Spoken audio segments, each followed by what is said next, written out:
Chapter 30. The Glory of Listening to Mudgal Puran Daily. Om Shri Ganeshaya Namaha. Sutta continued the narration. He said, in the Manvantara of Chakshusha, 6th Manvantara, there lived a king named Sumedha.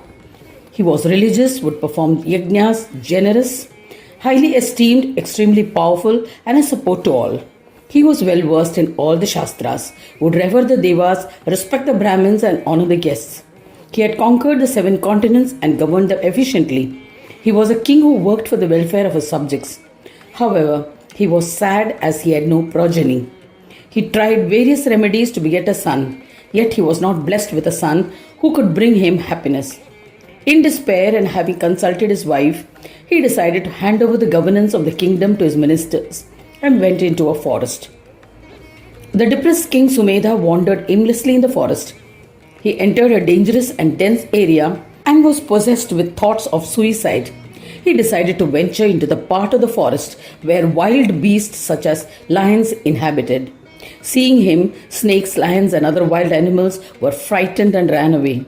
He wandered like a lunatic. He was accompanied by his wife. By stroke of destiny, he met Mahayogi Krutu.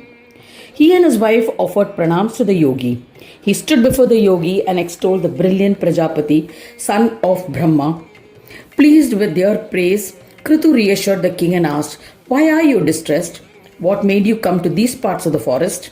The king recounted all the events in detail. Listening to it, the yogi meditated. Thereafter, Krutu giving hope to the king, said, "O king, listen to the Mudgal Puran and you will get a son." The king was overjoyed. He offered pranams to the yogi, took permission to leave and return to his kingdom. He explained the incredible solution to the family priest. The Guru Shandilya, who was proficient in the Vedas, was happy and said to him, "O king, I shall bring the Mudgal Puran and read it to you. Do not worry." He proceeded to meet Krutu, the one who was reverential to yogis. He bowed to him and listened to the Mudgal Puran, observing all the ordained rules. Shandilya, the one well versed in the Shastras, wrote it and returned to King Sumedha. He said, "O king, there is nothing more glorious than the Mudgal Puran. Yogis revere this all Siddhi bestowing Shastra. With the blessings of Krutu, I have acquired it.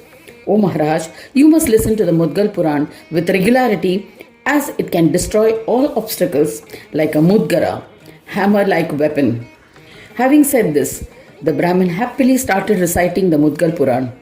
The King Sumedha bowed to the Mudgal Puran and said to Shandilya, "O eminent Guru, please commence the reading of the Mudgal Puran after ascertaining an auspicious day and time." Shandilya replied, "This body is subject to impermanence. It cannot be relied upon. The moment you remember Vignaraja in your heart is an auspicious moment." O king, all deeds related to Ganesha are always all Siddhi bestowing. There are 2 methods of commencing them.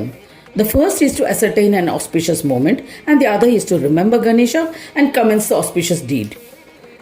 So, do not think otherwise. Accept this clarification. The king and his wife began listening to the Mudgal Puran recited by Shandilya after observing the ordained rituals.